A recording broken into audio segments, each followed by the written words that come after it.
Hi, this is Giovanna from Herbstead, and today I would like to talk about herbs for the digestive system.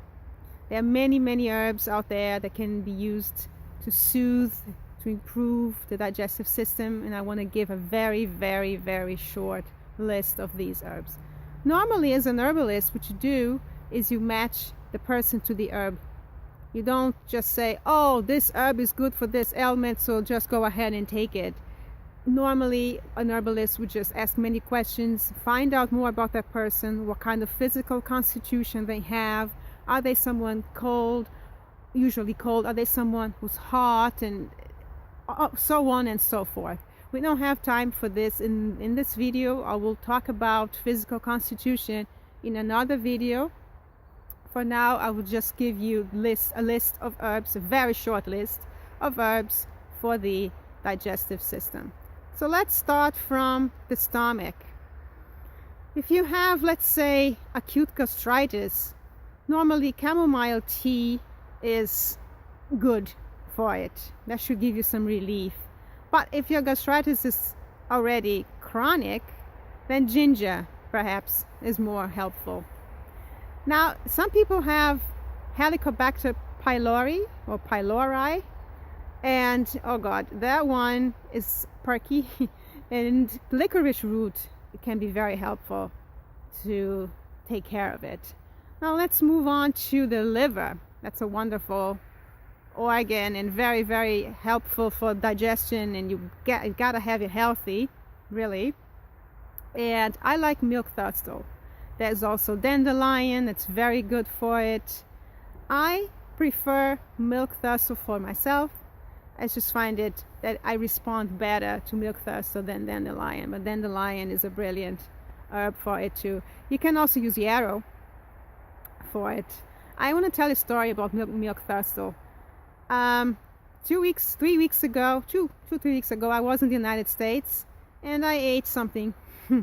I know exactly what it was that I had there for 3 days in a row towards the end of my trip. And it just bloated me, gave me a ridiculous amount of gas. 10 hours of gas, nothing worked. Bitters didn't work.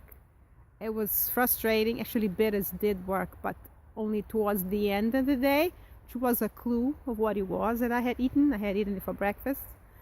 But it wasn't until Sunday I realized what it was that was causing the problem, and then I was ready to travel back home.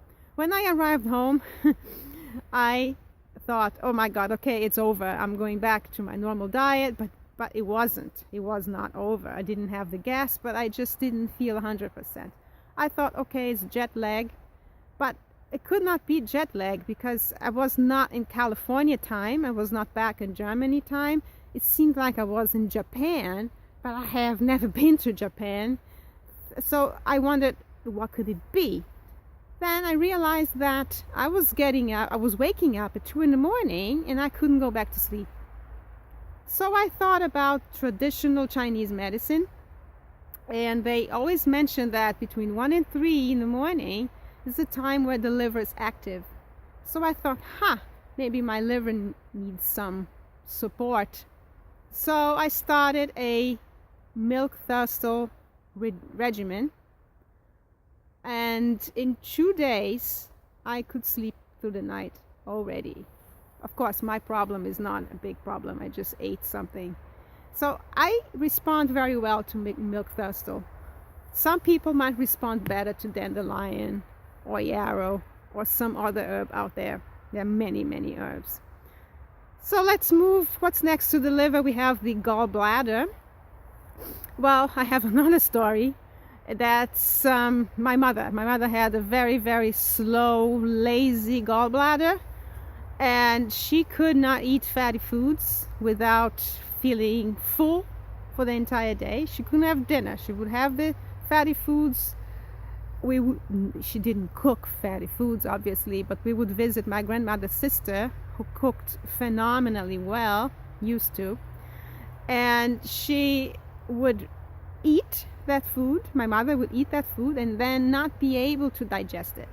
So what she would do, she would make a tea from an herb called boldo, B-O-L-D-O, and that would solve her problem rather quickly. I don't remember how long it took, but it was not long. So boldo is an option. If you live in the northern hemisphere like I do now, you might not find boldo. It's a tropical plant. It grows in South America. I come from Brazil originally.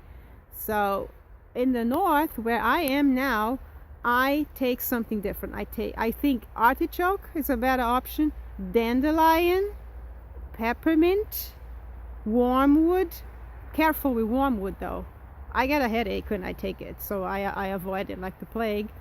I don't always get a headache, but usually I do. It's just too bitter for me, but it can be very, very helpful for many people. So from the gallbladder, we move to the pancreas, right?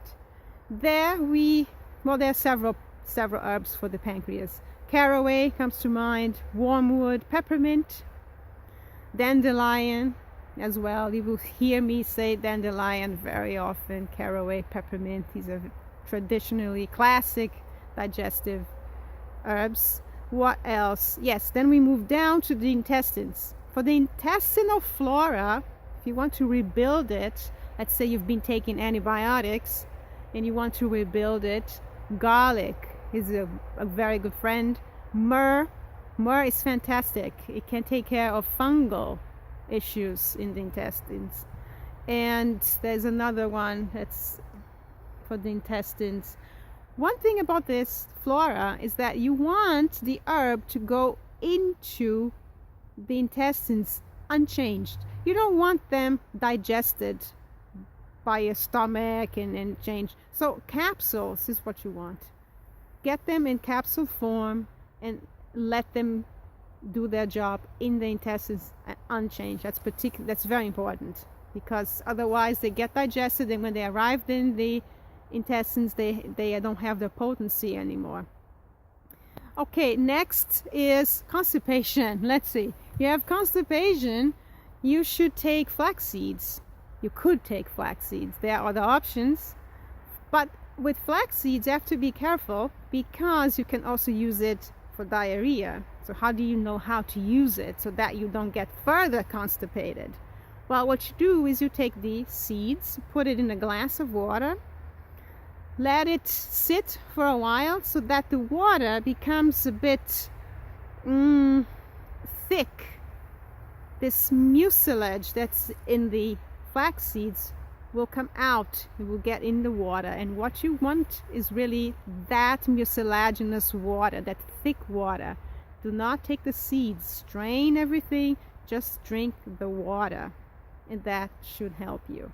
Then there is diarrhea, and you can take dried blueberries for that.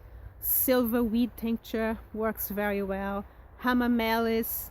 These are astringent herbs that will dry the area a bit. And bloatedness and gas, of course. Well, for that you want carminative herbs such as caraway, my favorite of all, aniseed, fennel, peppermint. There are other ones. Coriander, there's several.